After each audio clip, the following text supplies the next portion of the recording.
Hello दोस्तों, स्वागत है आपका ऐसे गुराली यूट्यूब चैनल पर।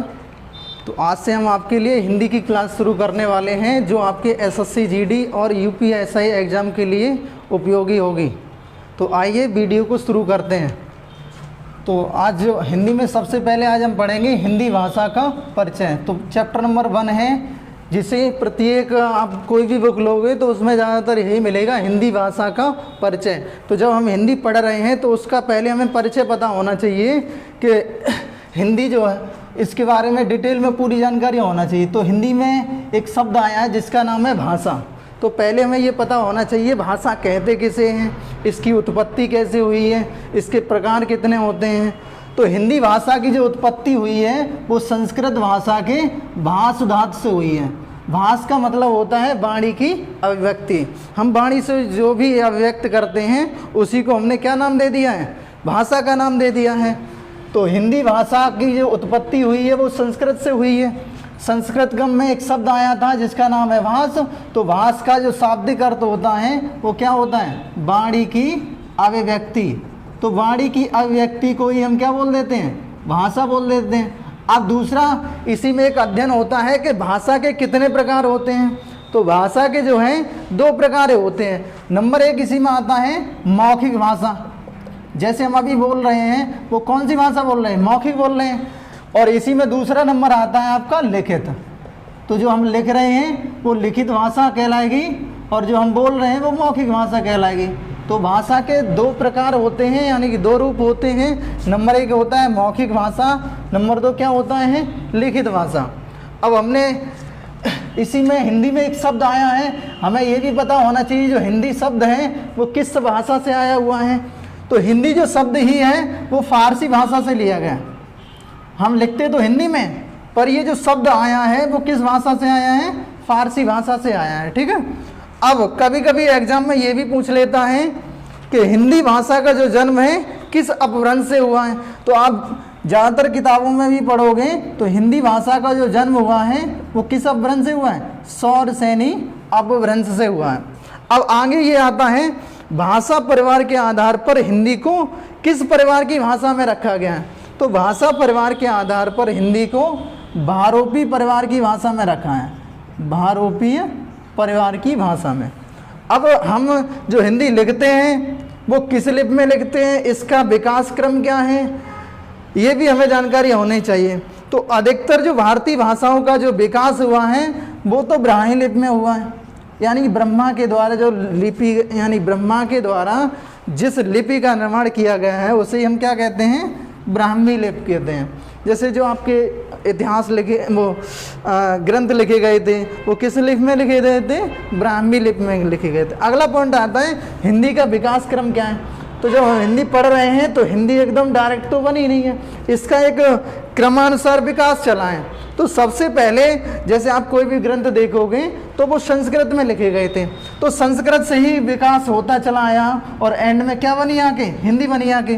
तो सबसे पहले आप किस भाषा को पढ़ते थे, संस्कृत। तो हिंदी का जो विकास क्रम हुआ है संस्कृत हुआ है। संस्कृत के बाद जो भाषा बनी है वो पाली बनी है। पाली के बाद जो नंबर आता है प्राकृत का, प्राकृत से ही आपकी जो है वो अपभ्रंश बना है। जैसे अभी हमने आपको बताया था जो हिंदी जो थी वो किस अपभ्रंश की भाषा है, हिंदी का जो विकास हुआ है वो किस अपभ्रंश से हुआ था, तो सौरसेनी अपभ्रंश से। तो संस्कृत से पाली बनी है, पाली से प्राकृत, प्राकृत से फिर क्या हुआ, अब अपभ्रंश का निर्माण हुआ, अपभ्रंश से क्या हुआ, फिर अवहट्ट का हुआ है। अवहट्ट के बाद जो हिंदी का रूपांतरण हुआ है। तो हिंदी का जो विकास क्रम चलता है वो संस्कृत के बाद पाली आती है, पाली के बाद प्राकृत, फिर अपभ्रंश, फिर अवहट्ट, फिर क्या आया आपका हिंदी। तो यही क्या है, हिंदी का विकास क्रम है।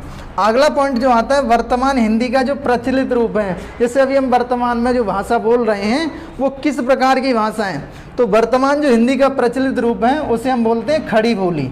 खड़ी का मतलब एकदम तू तड़ाक वाली बोली। ठीक है।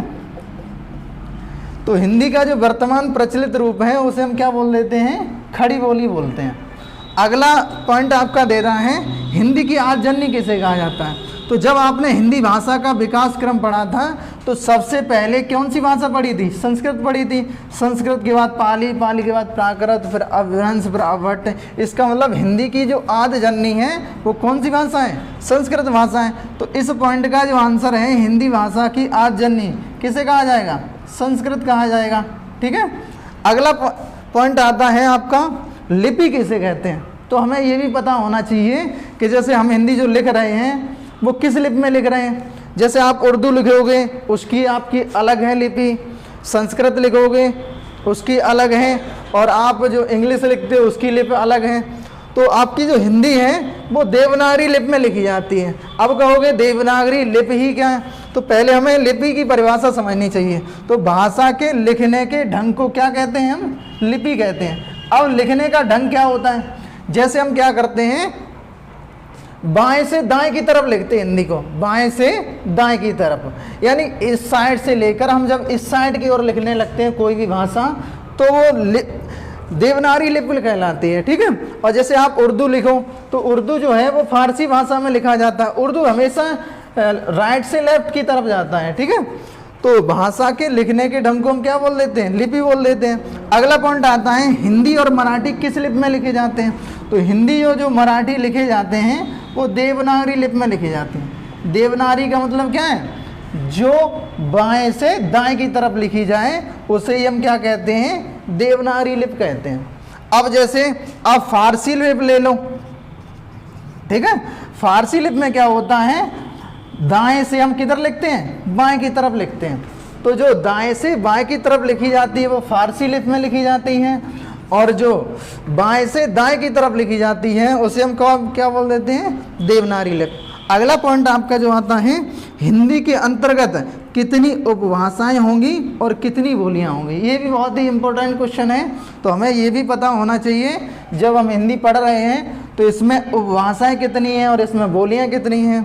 तो हिंदी के अंतर्गत जो है वो 5 तो उपभाषाएं होती हैं, और कितनी बोलियां होती हैं? 18 बोलियां होती हैं। तो हमें ये याद रखना है कि हिंदी के अंतर्गत 5 उपभाषाएं होती हैं और कितनी बोलियां होती हैं? 18 बोलियां होती हैं। अब कहोगे उपभाषाएं होती कौन कौन सी हैं? तो पूर्वी हिंदी, पश्चिमी हिंदी, बिहारी हिंदी, राजस्थानी हिंदी और पहाड़ी, ये तो क्या कहलाएंगी? उपभाषाएं। यानी कि क्षेत्र को डिवाइड करना ही उपभाषा कहलाता है। अब इनके अंतर्गत बोलियां कौन कौन सी आती है, ये भी कभी कभी एग्जाम में पूछ लेता है कि निम्न में से कौन सी पूर्वी हिंदी की बोली नहीं है, या कौन सी पूर्वी हिंदी की बोली है। इस तरह के क्वेश्चन आते हैं। तो वो हम तभी कर पाएंगे जब इन उपभाषाओं में कौन कौन सी बोलियां रखी गई हैं उनका हमें अध्ययन होना चाहिए। तो पहला ही पॉइंट आता है आपका पूर्वी हिंदी। तो जो पूर्वी हिंदी में कौन कौन सी बोलियां रखी गई हैं? तो पूर्वी हिंदी में जो है अवधी, बघेली और छत्तीसगढ़ी, इन 3 बोलियों को हमने किस में रख दिया है? पूर्वी हिंदी में रख दिया। ठीक है। अब अगला पॉइंट आता है आपका पश्चिमी हिंदी। तो पश्चिमी हिंदी में किन किन बोलियों को रखा जाएगा ये भी हमें पता होना चाहिए। तो पश्चिमी हिंदी में आपकी ब्रजभाषा आ जाती है। ब्रजभाषा के बाद आपका वांगरू भी इसी में आ जाता है।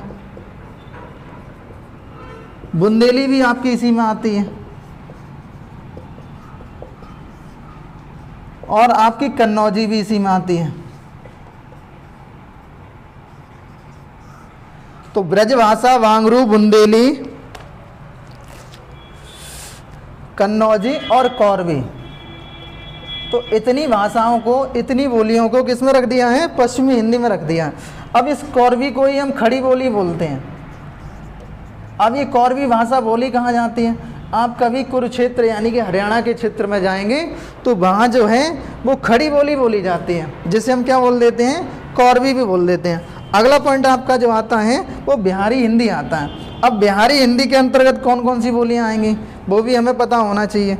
तो बिहारी के अंतर्गत आती है आपकी भोजपुरी आती है, मैथिली, मैथिली भी इसी बिहारी के अंतर्गत आता है। मैथिली, मगही और भोजपुरी, ये 3 जो बोलियां हैं उन्हें हम बिहारी हिंदी के अंतर्गत पढ़ते हैं। ठीक है। तो मैथिली, मगही और भोजपुरी किसकी हैं? उपभाषाएं। किसकी बोलियां हैं? बिहारी की। अब अगला पॉइंट आता है आपका राजस्थानी हिंदी। तो राजस्थानी हिंदी के अंतर्गत कौन कौन सी बोलियां रखी गई हैं? तो मारवाड़ी आपकी इसी में आ जाती है, मेवाती भी इसी में आ जाती है, मालवी भी इसी के अंतर्गत आ जाती है, और जयपुरी। ये इतनी सारी जो बोलियां हैं उन्हें हमने किसके अंतर्गत रख दिया है? राजस्थानी हिंदी के अंतर्गत। यानी कि मारवाड़ी, मेवाती, मालवी और जयपुरी ये सभी भाषाएं किस में रखी गई हैं? राजस्थानी। अब एक पॉइंट लास्ट में बचता है हमारा पहाड़ी हिंदी, क्योंकि 18 बोलियां हैं तो ये 18 तो हो ही नहीं, 3 और 3 6, 2 8, 9 10 11 12 13 14। इसका मतलब अभी बची कितनी है? 4 बोलियां बची हैं जो किसके अंतर्गत आएंगी? पहाड़ी हिंदी के अंतर्गत आएंगी। ठीक है, तो पहले आप इसे नोट ही कर लिया होगा। अब पहाड़ी हिंदी के अंतर्गत कौन कौन सी बोलियां हैं वो यहाँ स्पेस नहीं रहा। ठीक है, तो हम आगे इसमें कहीं भी नोट कर सकते हैं। तो नंबर 5 आता है आपका पहाड़ी हिंदी।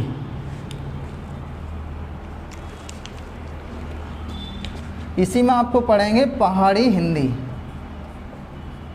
अब पहाड़ी हिंदी के अंतर्गत कौन कौन सी भाषाएं आ जाती हैं, यानी कौन कौन सी बोलियां आ जाती हैं? तो इसमें आपकी आ जाती है गढ़वाली आ जाती है, कुमायूनी आ जाती है,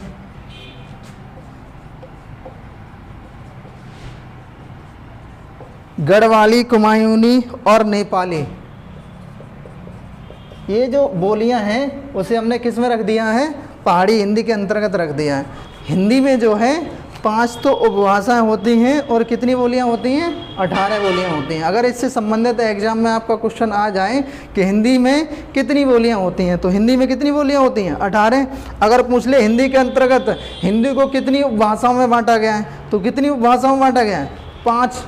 अब कभी कभी एग्जाम में ये भी पूछ लेता है कि हिंदी दिवस मनाते कब हैं? तो हिंदी जो दिवस मनाते हैं वो 14 सितंबर को मनाते। अब क्यों मनाते, रीज़न क्या है उसका? तो ये भी हमें पता होना चाहिए कि जो हिंदी दिवस हम 14 सितंबर को मनाते हैं तो उसका रीज़न क्या है। तो उसका रीज़न ये है कि 14 सितंबर 1949 को हिंदी को राजभाषा के रूप में स्वीकार किया गया था। 14 सितंबर 1949 को हिंदी को क्या स्वीकार किया है? हिंदी को राजभाषा के रूप में स्वीकार किया गया। अब राजभाषा और राष्ट्रीय भाषा में अंतर होता है।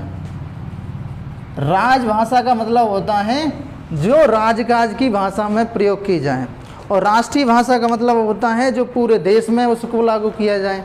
तो अभी तक आपकी जो हिंदी है वो राजभाषा ही है, राष्ट्रीय भाषा नहीं है। क्यों नहीं है? रीज़न ये है कि यहाँ प्रत्येक राज्य की अलग अलग भाषा है।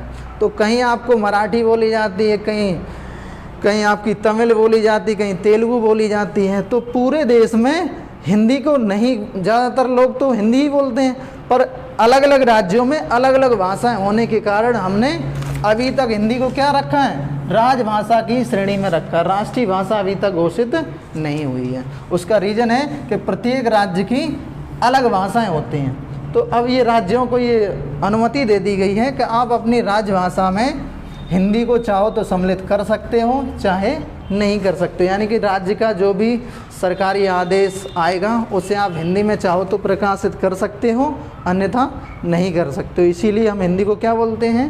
राजभाषा बोलते हैं। ठीक है, तो पहले आपके टॉपिक में पहली वीडियो में हम इतना ही पढ़ेंगे। अगले वीडियो में हम आपको इससे संबंधित कुछ क्वेश्चन देंगे जो आपको सॉल्व करने होंगे। अगर वीडियो अच्छी लगी हो तो लाइक करें, शेयर करें, कमेंट करें और चैनल को सब्सक्राइब करें। जय हिंद।